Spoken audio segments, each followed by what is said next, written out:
The Obamas come back from vacation on Sunday. The president was criticized by some for taking time off while domestic and international issues heat up. He is not the first chief executive to face the challenge of juggling work and rest. Major Garrett is traveling with the president in Edgartown, Massachusetts. Major, good morning to you.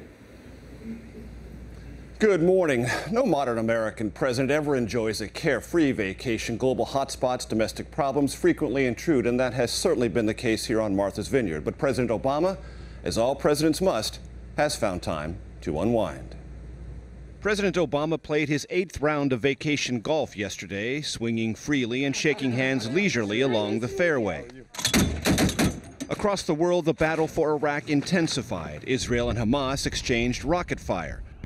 Ferguson, Missouri remained tense, and the nation pondered the gruesome murder of American James Foley. Midway through his vacation, President Obama returned to Washington for deliberations on Iraq and Ferguson, capped by a briefing room statement on both. Good afternoon, everybody.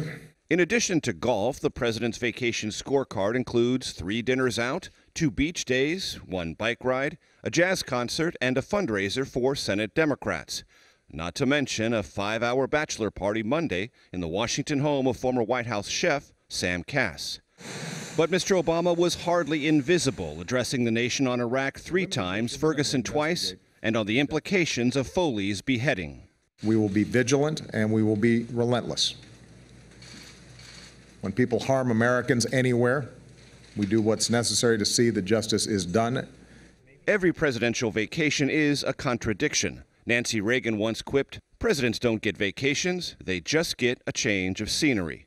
George Washington, of course, took the first presidential vacation and reviewed Pierre L'Enfant's designs for the new Capitol in Washington, D.C. Woodrow Wilson combined a vacation and a honeymoon. Franklin Roosevelt fished in the Caribbean during the Nazi Blitz of London. President George H.W. Bush spent 25 days in Kennebunkport, Maine after deploying U.S. forces and warplanes to confront Iraq's invasion of Kuwait, telling reporters en route aboard Air Force One, "What you don't want to do is appear to be held hostage in the White House to events." Lawrence Knutson chronicles presidential vacations in a new book, observing every president needs time away.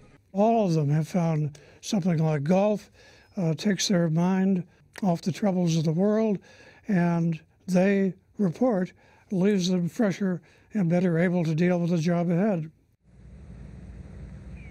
For those of us covering the president, it hasn't been a vacation either. That comes with the territory. But this summer, this assignment would not be complete without... Yes, he did it. America. I hope you don't get electrocuted there with your mic on. Can you still hear us, Major? I can. Oh, you can. We can He barely. sounds like he's underwater right now. We can barely hear you. That is tremendous. All right. Say goodbye to that microphone. Yeah. That was 3 buckets. Yeah. Wow. 3 buckets. You should still make your donation, though, as we encourage everyone to do. Nicely done.